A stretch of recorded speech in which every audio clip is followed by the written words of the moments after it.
In another beautiful hadith that describes the akhlaq of the Prophet said, خَمْسٌ لَسْتُ بِتَارِكِهِنَّ حَتَّى الْمَمَاتِ. 5 things I'll never abandon or leave until I die. I'll always do them. لِبَاسِيَ الصُّوفِ. What's suf? Wool. At the time, only people from a lower socio-economic status would wear wool. Like, for instance, the shepherds, because it was the cheapest type of clothes. Today, society has changed. It may not be the case in all societies. وَرُكُوبِيَ الْحِمَارِ. Me riding the donkey. If you were a very important figure, you would either ride a camel or a horse. You would not ride a donkey. The Prophet was humble in his mode of transportation. وَأَكْلِي مَعَ الْعَبِيدِ. Me eating with the slaves. I never abandoned that. He would sit with the slaves, and basically he would sit like them and he would eat. وَخَصْفِيَ النَّعْلِ بِيَدِي. And I would fix my own sandals. وَتَسْلِيمِ عَلَى الصِّبْيَانِ لِتَكُونَ سُنَّةً بَعْدِي. And whenever I see kids, children, I would say salam to them. So it becomes a sunnah after me. Kids at that time were belittled in the Arab culture. The Prophet gave them importance. Whenever he would pass by and he'd see a group of kids, he would stop and say salam to them. Imagine today you see a marja walking out in the street, he sees kids and he says salam to them. How much does that impact them? Believe me, that one scene could change their life. And that's how the Prophet touched so many hearts. Who cared about those kids? They're just kids playing. Especially in that Arabic culture, kids were like animals. Who cares? They would not show them compassion. They would not show them respect. The Prophet, not only would he show them compassion, he would show them respect as well. I'd stop and say salam to them. This is from the akhlaq of the Prophet. يَلْبَسُ خَاتَمْ فِضَّةٍ. He would wear a silver ring. فِي خُنْصُرِهِ الْأَيْمَنِ. He would wear this in his right arm, in his right hand. And the Prophet, it's mustahab to wear the ring either in the pinky or in the ring finger. Not in the index, the middle finger, or the thumb. It's mustahab to wear it in these 2 fingers. The Prophet would do that. يُحِبُّ الْبَطِّيخِ. Now, do you want to know what kind of foods the Prophet liked? This hadith tells us about it. What's batikh? Watermelon. Watermelon has existed for thousands of years. So it existed at the time of the Prophet and he loved it. وَكَانَ يَأْكُلُ الْقَثَّاءَ بِالرَّطُبِ وَالْمِلِحِ. What's qatha? Allah mentions this in Surah Al-Baqarah. When he talks about Bani Israel, and basically they got tired. Cucumber, yes. The Prophet would eat the cucumber with some dates and salt. He loved eating it that way. وَكَانَ أَحَبَّ الْفَوَاكِهِ الرَّطِبَ إِلَيْهِ الْبَطِّيخ وَالْعِنَبِ.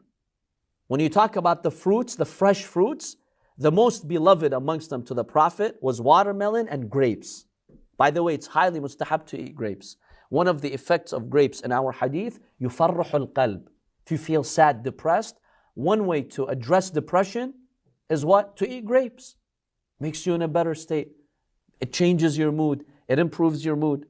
And these days, those doctors who advocate for wine, wine is good for the heart.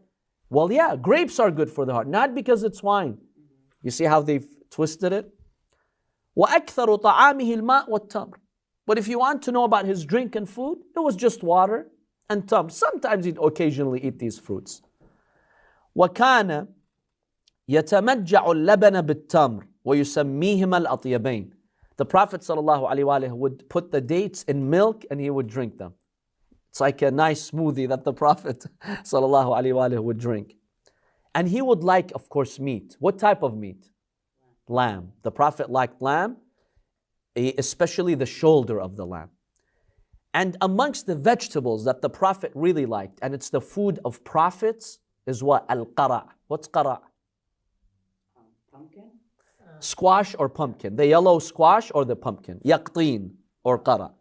It's highly mustahab. One of the effects of eating squash or pumpkin is what? Do you know what it increases in you? The intellect. The hadith states eating squash regularly, having it part of your diet, increases your intellect. Allah subhanahu wa ta'ala will show you right from wrong through this food. It's very mustahab to eat it. The Prophet would eat it. So squash is kusa, right? Is it the long green one? Is that the squash? The yellow squash. Oh, the yellow. The yellow one, yes.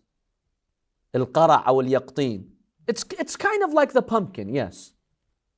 It's similar to the pumpkin. I don't think it's what? No, I don't think it's that. It's not the green kusa. No, not that one. I know what we call that in our Iraqi dialect. We call it shijar. Okay, it's like this, and then it's Yes. in the top. Yes, we call that shijar. Yeah, it looks like a big cucumber from the outside. No, that's not qara. It's like squash. Have you seen the yellow squash? Yeah, that's what it is. It's a type of pumpkin, I would say. The Prophet would eat that, and it's recommended.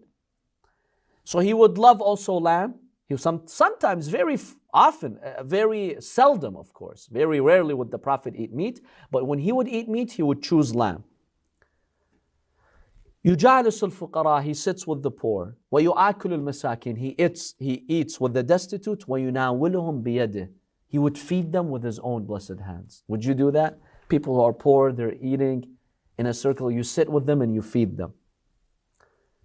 And if you want to know, my dear brothers and sisters, about the hunger of the Prophet ﷺ, how he experienced extreme hunger, وَكَانَ يُعَصِّبُ الْحَجَرَ عَلَى بَطْنِهِ مِنَ الْجُوعِ. Sometimes, due to severe hunger, the Prophet would tie a stone to his stomach, because that helps. When your stomach is really empty and you feel the pangs of hunger, if you tie a rock or a stone to your stomach hard, it helps you with the feeling of hunger. يأكل ما حضر. Whatever is available, he'd eat. He was not picky with food. ولا يرد ما وجد. And Imam al-Rida alayhi salam, in one hadith from Imam Ali ibn Abi Talib, he says, we were with the Prophet sallallahu alayhi wa during the battle of Khandaq, the trench. When Fatima came and there were some crumbs of bread. You know, sometimes you eat a loaf of bread, a little bit of it remains. This is called kasira min khubz. Maybe it's a little bit more than some crumbs, just a part of the bread. She gave it to the Prophet ﷺ, some bread. The Prophet told her, what is this small piece of bread? She said to him, Ya Rasulullah, I baked a loaf of bread for Hassan and Hussein, peace be upon them. And some of this loaf, I want to give it to you. Remember, it's not a full loaf of bread, just a little bit. The Prophet ﷺ looked at Fatima, and he said, Ya Fatima, أما إنه أول طعام دخل جوف أبيك منذ ثلاث. Ya Fatima, this is the first time since 3 days that any food enters the stomach of your father. This is Rasulullah sallallahu alaihi wasallam.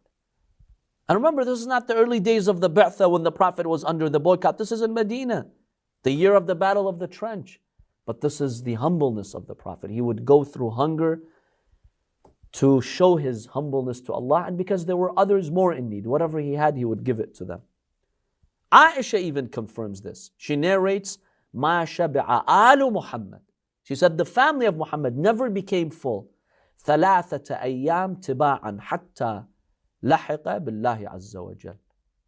She says that the family of Muhammad and the Prophet ﷺ, it never was the case that for 3 consecutive days they would be full.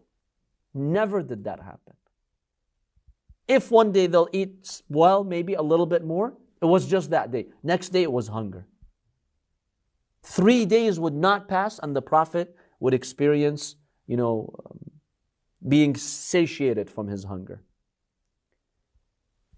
Al-Imam Rida alayhi salam narrates that one day an angel came to the Prophet. He told him, Ya Muhammad, Allah gives you His salam, and He tells you, if you'd like, I will make the deserts of Mecca gold to you. The Prophet ﷺ raised his head to the sky and he said, Ya Rab, my dear Lord, I become full one day and then I thank you. And then the following day, I experience hunger and I ask you is better for me. That way I'm closer to you. Because sometimes, brothers and sisters, when you're in the state of need, you feel the presence of Allah more.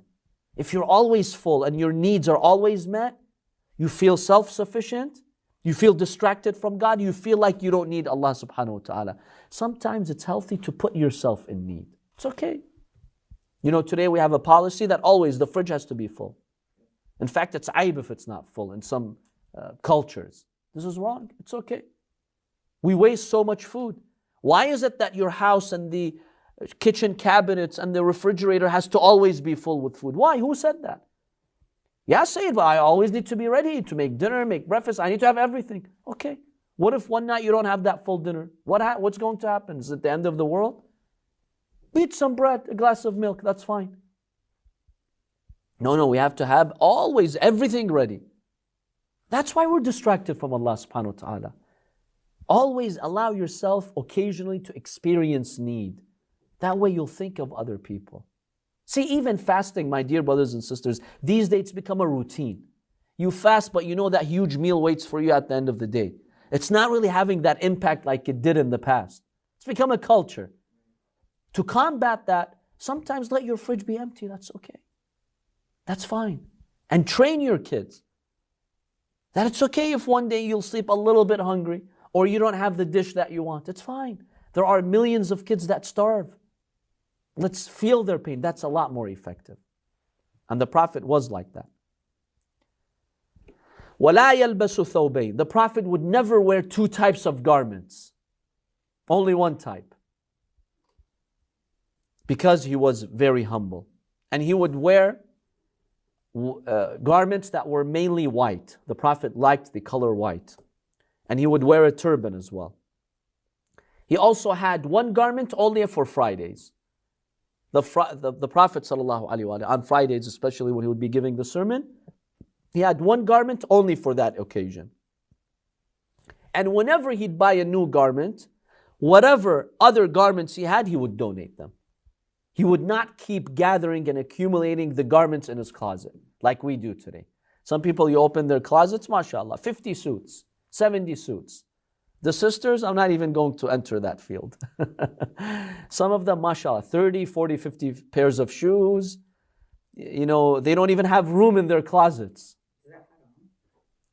It's not haram, but it's highly discouraged. Can you like take half of them out and give them like to the gym? Yes, of course, donate them, give them. Why keep them there when you're not even wearing them?